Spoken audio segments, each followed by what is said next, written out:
Mhm. Hello, everyone. I'm so happy to be here with my dear friend, Jane Hiatt, who has written this wonderful book, Deep Medicine for Trauma. I mean, does that speak to this now moment or what?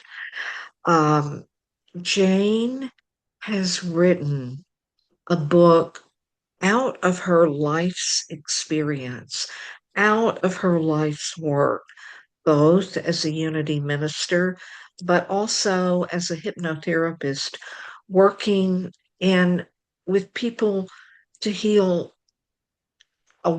just the widest spectrum of trauma that you can imagine.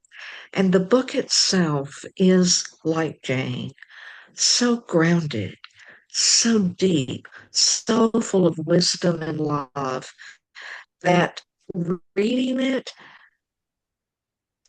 was a real inspiration for me, and I really felt like it would be for you too. So I asked Jane if we could have a conversation about not only her book, but the beautiful, powerful idea that none of us can take too deeply into our heart at this time, that we're not helpless, we're not powerless, that even times of great pain and fear and suffering can actually turn out to be gateways to blessing and strength and empowerment and love. So, Jane, welcome. I'm so happy to Thank be here you. with you. Thank you, Marcia. It So, means the world to me because I love you and I love your work, and I feel so honored and am interested to see what questions you'll have. well, the first one I have that there may be a lot of people listening who are already familiar with hypnotherapy, but they may not be familiar with the depth of insight and heart that you bring to it. I'd love for you to just talk a little bit about what is so empowering and healing about this methodology that you work with. Okay. So for me, hypnotherapy is something that came through me as opposed to something I was trained in. And Mm, it took me a few minutes to realize what was happening. I was just responding to what was coming through, but I have come to understand that what I am doing is, I think, stepping into the field of love and wisdom and power. And I'm not stepping into it by myself, I'm stepping into it with the client.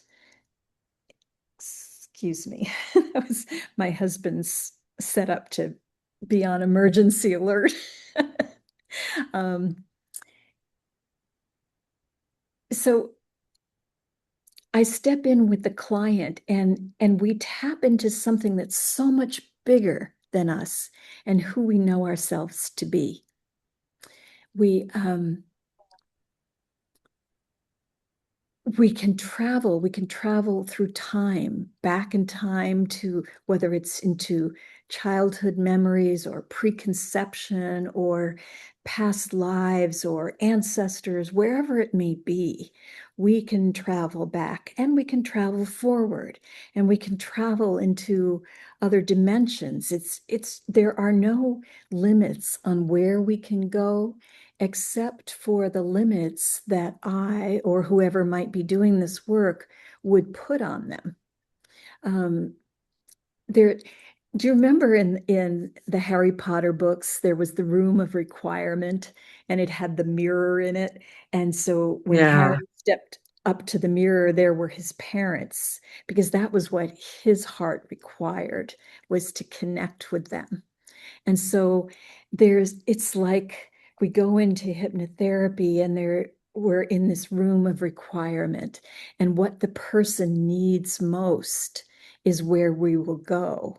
And so I never, even if I'm talking to someone and I'm thinking, like, for example, somebody has been molested, and many people have been molested, but they don't remember that that's the case, or they have this niggling feeling that maybe they were.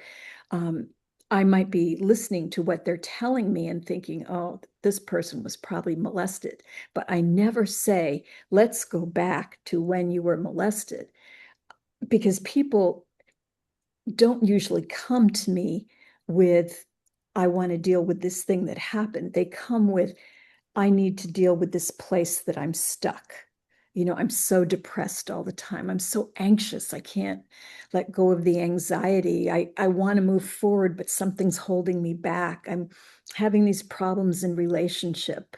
There's something going on with my health. I don't understand why I can't get well. These are the reasons that people Right. come into any kind of therapy. And so they present with whatever that is. And so I set the course on this ship that we're going to sail into the field for, let's get to the bottom of this. Where does this all begin? And so one of the things I talked about in my book is sometimes it's like we're on the bullet train and we go boom right to where it began. And sometimes we take the downtown bus and we stop here and there's this thing that happened, and then we have to get back on the bus, and now we're going to stop over here and there's this thing that happened, and so it goes. I tell the story in the book about this woman who, she stopped first at, there was a lemon tree. She grew up in California, and her mother is telling her to stop picking the lemons and that she wanted to pick as a little girl. And she's saying, oh, so many don'ts. And she was dealing with the mother that's always preventing her from doing whatever it is. And interestingly, she's somebody who, she was born after her mother had had a tubal ligation. And so it was like she wasn't Oh, supposed to wow. get through, but she was coming. And so those don'ts were, a barrier, but there was more to her. And so we went on different parts of it, and we went back to the place of conception, because I was really curious about that. How is this woman making it past the tubal ligation? And so what she discovered was that her mother, and this is in hypnotherapy, so obviously this isn't something her mother has told her that she'd ever had this thought before, but that it wasn't that her mother didn't want another child. It was that she didn't want another boy. So she has three older brothers, this woman. And so if she was going to get through, she had to be a girl. And just the way she was saying it, I said, well, is was that a problem for you? Like, did you not want to be a girl? And she thought about it. Again, she's in hypnotherapy, so this is not coming from the rational mind. And she's saying, I I don't think I did. And then we got to explore Wow. what her childhood was like. And what she discovered was that there were aspects of being a girl, like her mother made her twirly skirts and she got to wear pearls and, lace and things like that, that she really liked, those girly things. And she was also riding soapbox derbies down the hill with her brothers and getting her knees all scraped up. And she liked that too. And there was this binary part of her um, that really worked for her. She had a job for the longest time in a world that is typically more male oriented. She was a mother of several children, and so she, in some ways, she had it all. And it was a really interesting process for her to go through as we took this downtown bus um, through, and also with her brothers. she realized that one of the things holding her back was the brother that would have been the baby, that should have had all the attention as the baby, that and he'd gone on to be somebody with a lot of problems. He'd used drugs and whatnot, and she was taking responsibility for that because he'd always resented her, called her a baby, whatnot. And so the title of this piece is Spitballs, if you remember that one, because in the end, Yeah. she wads up the label that has been put on her by her brother and turns it into a spitball and shoots it back at him. And turns out she was a crack shot with spitballs as a kid. So Still as an adult, I yeah. guess. Yeah. Yeah. So you're, do you feel like you are going into that space with the people you're working with, Yes. into that deep in the soul, deep Hmm. Yes, I am. memory, deep body? And I don't necessarily, this is just how I process. I've heard other people talk about how they can see what the other person is experiencing, and I don't. Um, but I am following with, I feel like emotionally, I'm very present with them. And sometimes the person that I'm working with is very, very talkative about what is happening. And sometimes they're not. And I have to be able to work with whatever is going on for the person that I'm with. Um, but sometimes just words come through me, and I have learned not to hold back whatever's coming through. And so it's like there's a voice that can come through either instrument, but it's all one voice. It's a voice of truth. And Right. whether it's truth, like truth of something that happened, or truth that's a bigger truth that's eternal, um, those voices come through, and I don't know when they will, but I speak if it comes to me. So you're like the guide, the witness, Mhm. the doula, really, of the Yeah, experience. I yeah. was so struck and really drawn, even before I read the book, by the power of the title, Deep Medicine for Mhm. Trauma. And, since we first talked about the book and I first read it, it seems like every day now my awareness of trauma and its presence in our world is increasing exponentially because of all we're seeing happening.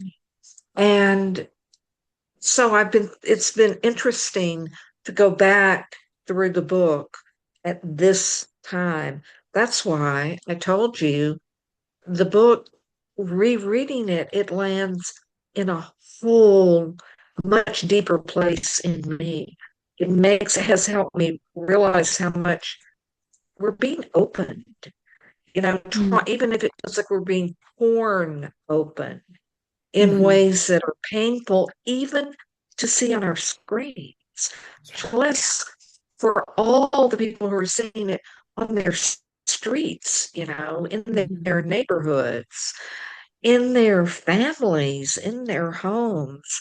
And I I've been curious what your insight is about the level of trauma we're experiencing collectively now, how it might be awakening deeper trauma that we've been carrying for a long time, but maybe has been masked, or if it makes this a particularly potent time for healing trauma, and if working with our own trauma now can be like a contribution to the Mhm.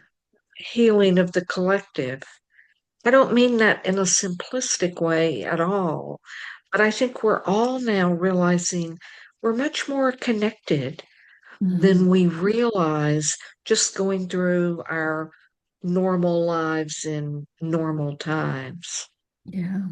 One of the things that helps me is I believe that we're connected, not just in the sense of holding hands, circling the globe, kind of connected, but energetically, we're A different 100%. expressions of the one. And so the Boy, work that I do myself, or you do yourself, is that impacts everything because it's we're changing we're changing the field. And so that's, boy. like as I've watched all the stuff that's going on in our country, um, Yeah. I there's a part of me that wants to be out there protesting and, doing all the things. And there's only so much that I can do. But but I feel like this this work that I'm doing is so important. And and that if I can make a difference, if I can shine a light on trauma and recognize that this is not something to hide away from, this is something to go through and come out the other side. Like Robert Frost said, the only way out of the woods is through it.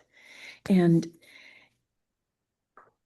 it's painful to think about what happened to us. And some people had truly, truly horrendous things that happened.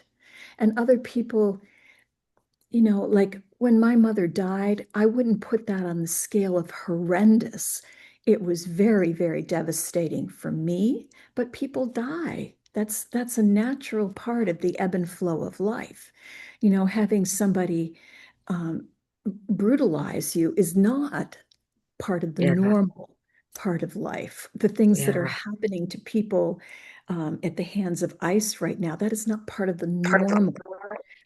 People in Sudan who are starving to death because food is being withheld, that's not part of the normal. So these are big traumas. And my belief is that we're so much more than the actors that we are showing up as on planet Earth's stage. That there is more in the after party. We'll all be saying, "Wow, that was quite a show we put on." But while we're in the play, we are we are feeling so much devastation, so much fear. It's hard to avoid it. Um, but when we face it, we can begin to discover that it's like a sandcastle. There's nothing solid underneath it. It's based on beliefs Right. that we have. So something happened.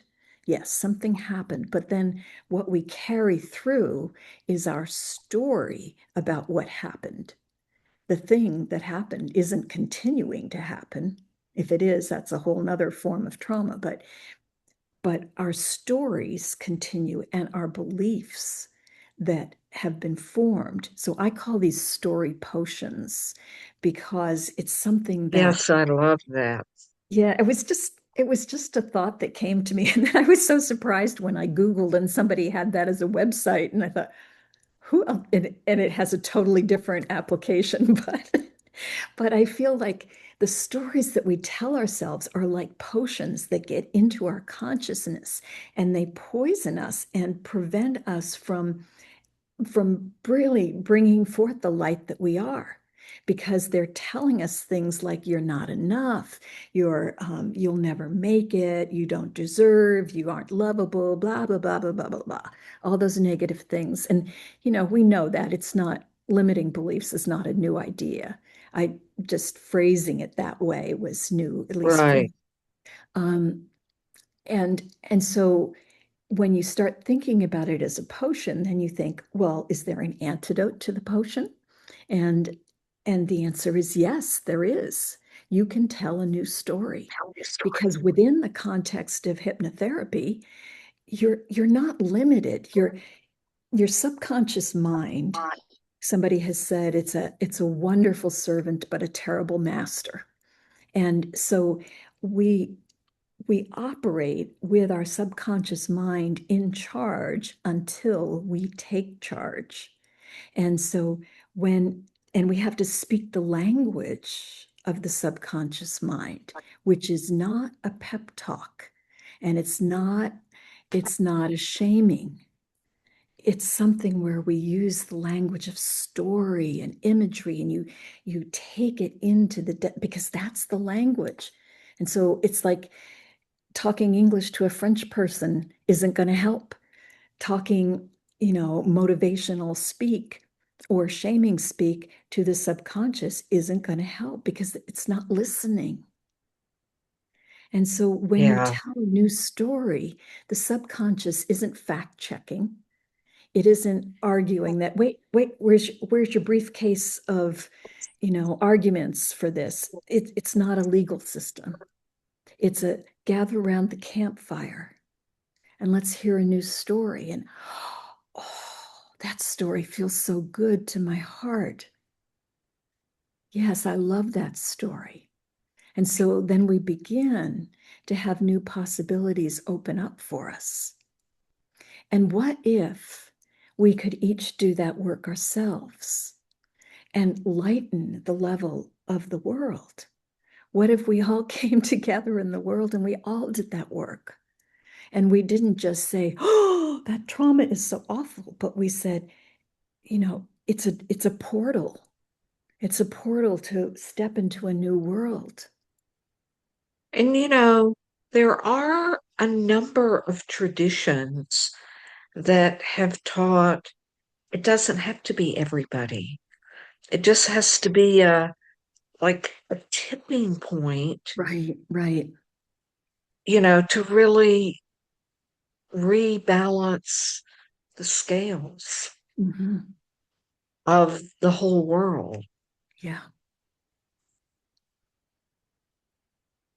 Yeah, I think what you're saying is very important. Do you feel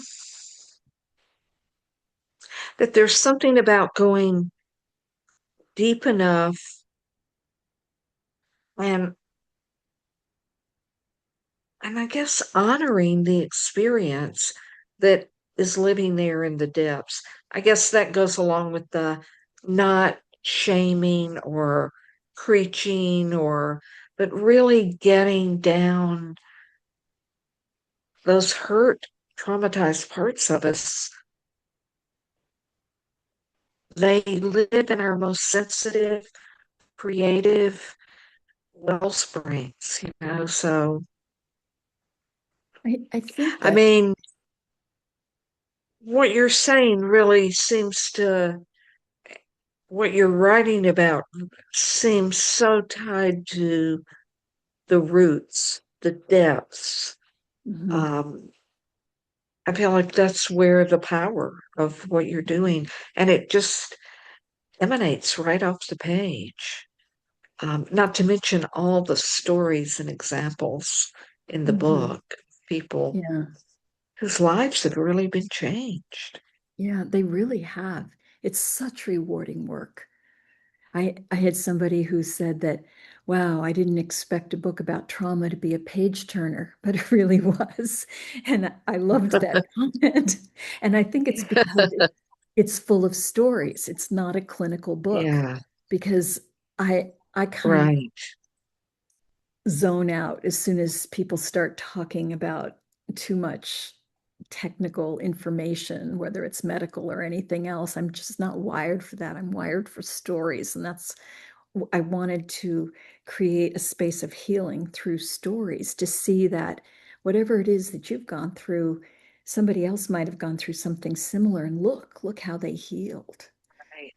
And I think that um, I don't know, maybe in a utopia, there would be no trauma that happens, but on planet Earth, we seem to be here to expand the light, and we're doing it through by going into the darkness in order to do that.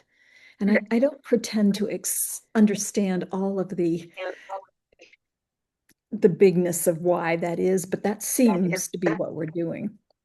And if I think about, like, in my personal life, it was so devastating when my mother died. And in going into that, like, for a long time, I thought I just hadn't found the right therapy yet. If I found the right therapy, then I wouldn't feel sad anymore when I thought about her. And it's not like I think about her every day.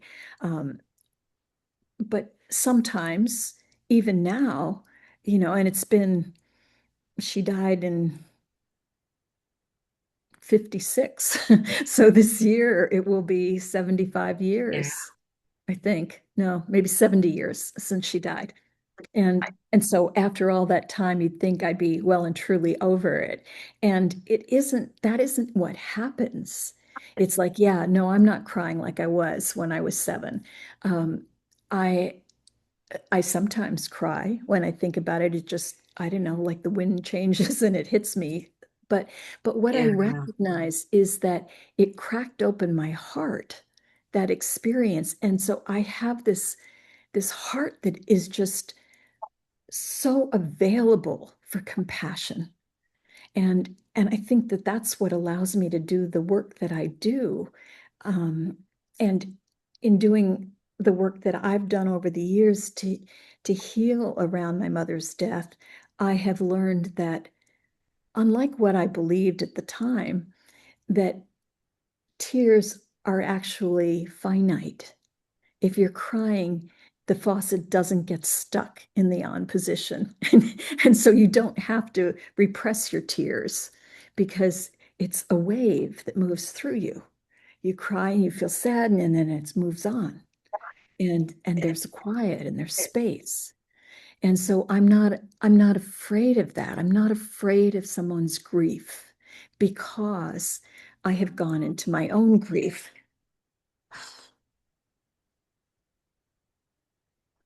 Um, so Yeah. Yeah, and I think that that's a really important thing. If someone is exploring hypnotherapy, they want to make sure that the person that they're doing it with is not afraid to go into the dark and traumatic places. Because if they're afraid, they will put the brakes on and you won't get to go there. Well, and it's really so interesting, and you do refer to this in the book as I am always um, being reminded of this, that 96% of our universe is, we can't see it. It's Right, it's dark dark to matter. us. It's a mystery. And out of that mystery comes everything. And, I've thought about this a lot too, thinking about the center of our galaxy, which is a supermassive black hole. It is such darkness that no light can escape.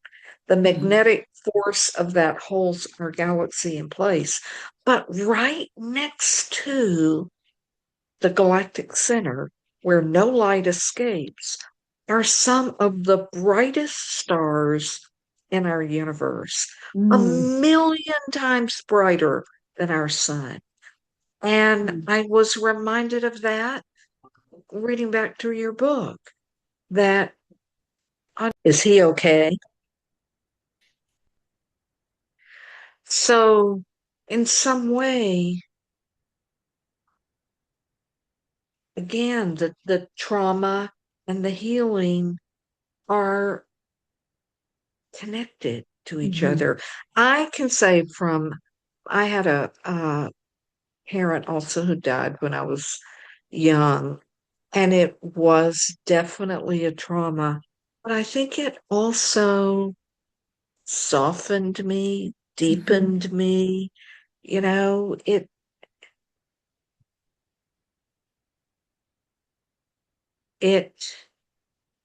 made it impossible for me to take life only at face value. Mm. Wow. And my prayer is that's what will happen with the trauma that we're seeing Mhm. in our world right now. And and from what you write in your book, that many, many people have experienced from healing their own trauma.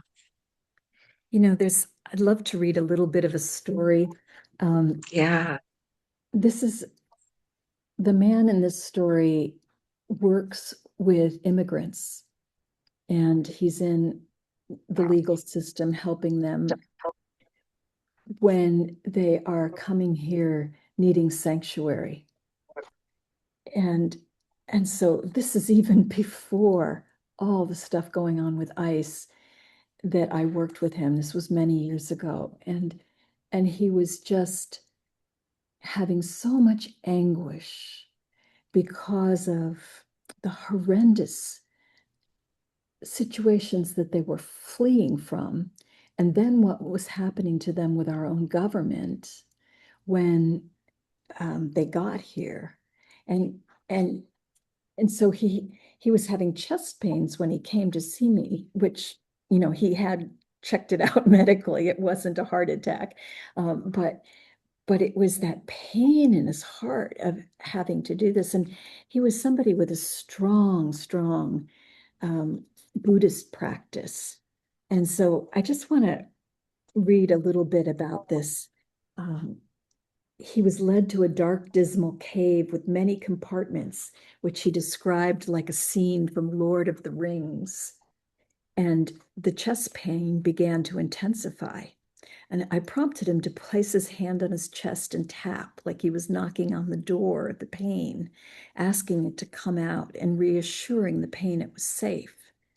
As he did so, he began to cry and proceeded to share a few truly horrible stories of situations that had led clients of his to leave their countries in the hope of asylum, only to be met by more brutality and heartlessness in the US immigration court system.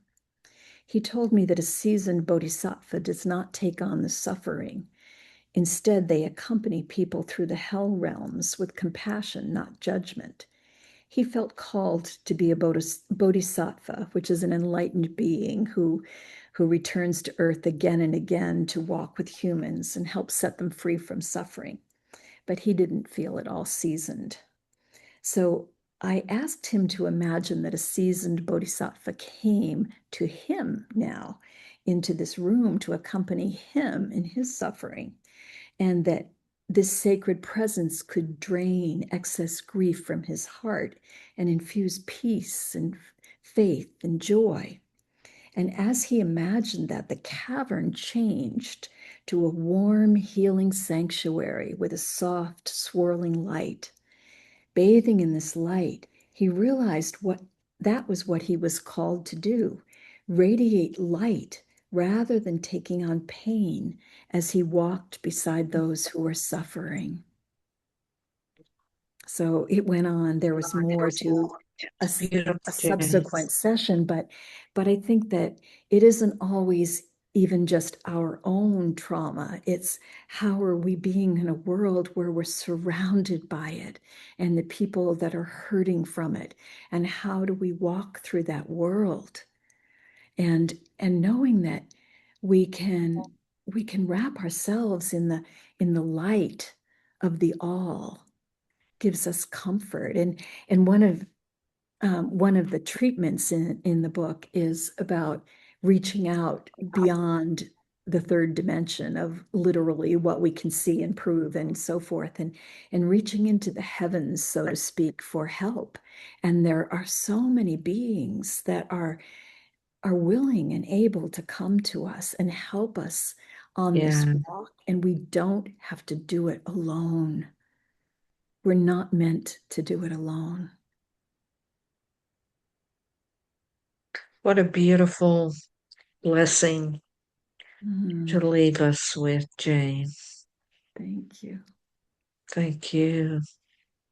Do you want to say a little? I know you've kind of branched out into a new way of working with people. Do you want to say anything about that? Um, It's interesting in a sense. It's born out of trauma that's current. Yeah. My husband has Alzheimer's, as you know, but for those who are watching this and have had a few interruptions with the phone, it's because even though I sent him down to the cafe to eat lunch and leave me alone while I was on this call, he forgot he's calling. Um, and and so I was faced with how do I prepare to care for him as the disease does what Alzheimer's does. And I thought about, how everybody says it's gonna be so expensive.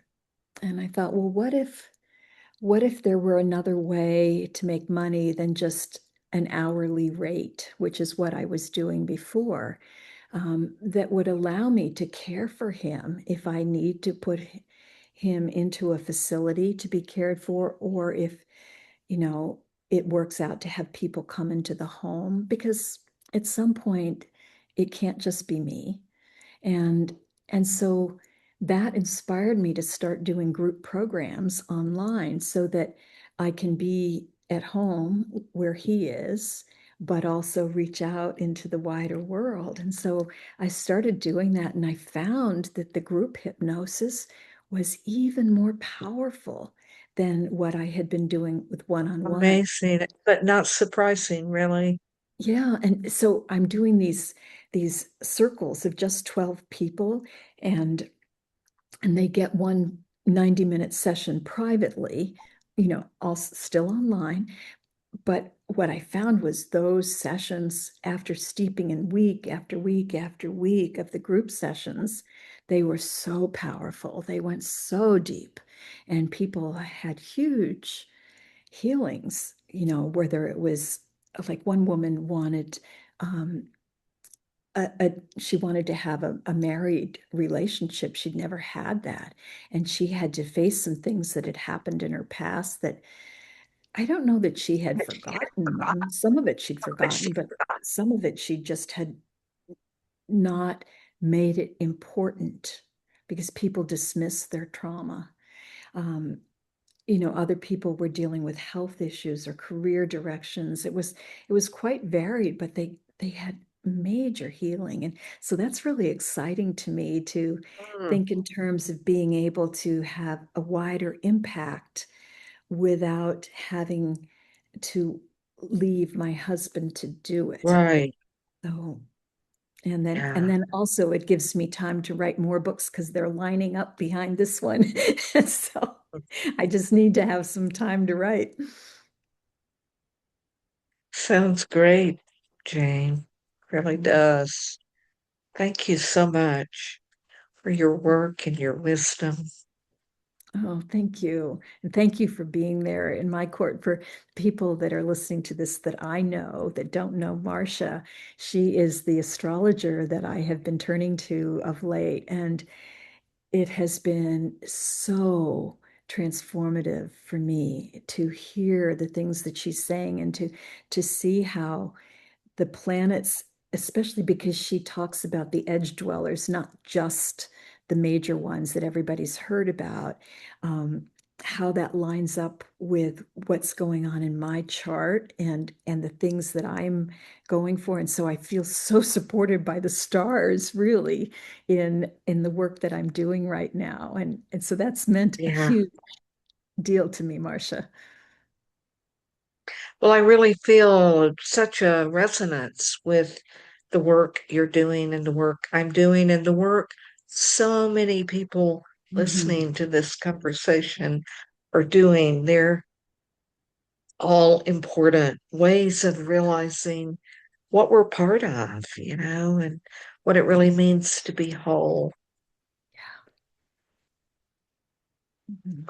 Well, thank you, Jane. Well, thank you. And thank you, everybody who is Goodbye, watching and took everyone. the time to stay through this conversation. I look forward to connecting with you in some future way. Bye.